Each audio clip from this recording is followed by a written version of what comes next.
अनिल बैठा हुआ दिखाई दिया। अनिल के हाथ में ऑक्शन के पासेस थे जो उम्मेद भवन के ओनर ने उन्हें घर आके कल दिए थे। पर खुशी की जगह अनिल मायूसी से उन पासेस को देख रहा था। गौतम को साफ पता चल रहा था कि अनिल ऑक्शन में जाना तो चाहता है पर डरा हुआ है। गौतम अंदर आता है और अनिल उसे देखकर तुरंत पासेस को साइड में रख देता है। गौतम, क्या हुआ? तुम तो ऑफिस गए थे, जल्दी वापस आ गए? अनिल ने गौतम को सामने देखते ही पूछा।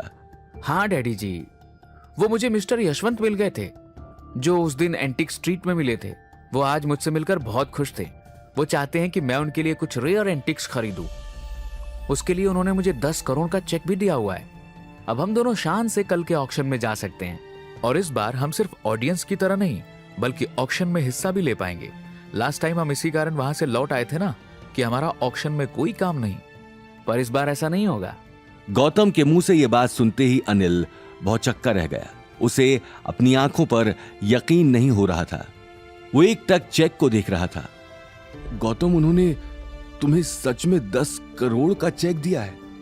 ये तो बहुत बड़ा अमाउंट है। लेकिन अनिल ने हैरानी से कहा। हाँ डैडी जी, मिस्टर यशवंत को भरोसा है मेरे वास्तुशास्त्र और वैदिक नॉलेज से कि मैं उनके लिए सही एंटीक्स चूज करूंगा जो वो अपने घर में रख सकें, जिसके बाद उन सब की हेल्थ और वेल्थ दोनों अच्छी रहेंगी। तो उसके सामने 10 करोड़ क्या है? ये बात सुनते ही अनिल टेंशन में आ जाता है और कहता है, गौतम, तुम टीवी में देखकर वैदिक साइंस की नॉलेज तो ले रहे हो और उनकी मदद तो कर रहे हो, ये अच्छी बात है, लेकिन क्या तुम्हें लगता है तुम्हें वैदिक साइंस की पूरी जानकारी है? अगर उनके साथ या उनके बेटे के साथ कुछ भी हो गया तो हो सकता है कि वो इसके जिम्मेदार तुम्हें ही ठहराएं। मुझे डर है कि तुम बड़ी मुसीबत में न फंस जाओ। डैडी जी चिंता मत कीजिए, ऐसा कुछ नहीं होगा। मैंने इन चीजों के बारे में पढ़ा है। गौतम की बात सुनकर अनिल ने गहरी सांस लेकर उसके कंधे पर हाथ रख दिया। मुझे तुम्हारे ऊपर भरोसा है बेटा, तुम किसी का बुरा नहीं करोगे। थैंक यू डैडी जी। तो आप मेरे साथ ऑक्शन में आएंगे ना? इस बार हम मिलकर पूरी तरह से ऑक्शन एंजॉय करेंगे। नहीं बेटा, अब मेरी जाने की इच्छा नहीं है, मेरा मन भर गया है। अनिल ने बात टालते हुए कहा। डैडी जी प्लीज, पिछली बार मैं आपके कहने पर गया था, इस बार आप मेरे कहने पर चलिए प्लीज, एंड आई प्रॉमिस इस बार चीजें अलग होंगी। गौतम की आंखों में खुशी देखकर अनिल मना नहीं कर पाया। उसने अगले ही पल गौतम के कंधे को थपथपा दिया। ठीक है गौतम, अगर तुम चाहते हो तो हम चलेंगे, अनिल ने मुस्कुराते हुए कहा और टेबल से पासेस उठाकर सोफे पर जाकर बैठ गया और इस बार खुशी से उन्हें देखने लगा। अनिल को इतना खुश देखकर गौतम भी मुस्कुराते हुए वहां से चला गया। मैं कल ऑक्शन में जाकर अपने लिए एक स्टोन भी खरीद लूंगा। मेरे पास जो स्टोन था पता नहीं कहां और कब गुम हो गया। शायद उस दिन रिया की मदद के चक्कर में वहीं कहीं गिर गया होगा, पर ढूंढने पे भी वो वहां मिला नहीं।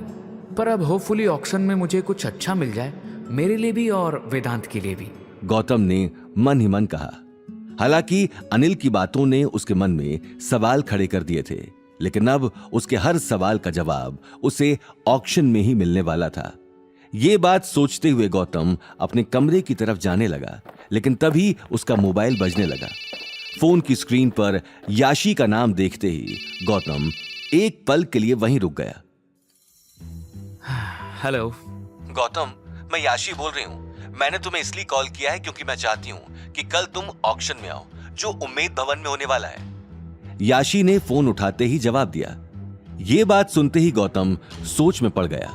आखिर ऐसी क्या वजह है जो याशी ने मुझे कॉल किया है? आखिर इस याशी के दिमाग में चल क्या रहा है? ये मुझे ऑक्शन में क्यों बुला रही है? कहीं दीप शिखा भी ऑक्शन में तो नहीं आ रही है? मैंने तो डैडी जी को ऑक्शन में आने के लिए इतना मनाया। ओह गॉड, अगर दीप शिखा भी वहां हुई तो बहुत बड़ी मुसीबत खड़ी हो सकती है। ये बात सोचते ही गौतम के सामने दीप शिखा का चेहरा आ गया। साथ ही उसे यह भी डर सता रहा था कि अवनी को दीप शिखा के बारे में ना पता चल जाए। आगे की कहानी जानने के लिए देखिए अगला एपिसोड सिर्फ पॉकेट एफएम के यूट्यूब चैनल पर और रॉयल वारिस के सारे एपिसोड्स को सुनने के लिए डिस्क्रिप्शन में दी लिंक से डाउनलोड करें पॉकेट एफएम ऐप।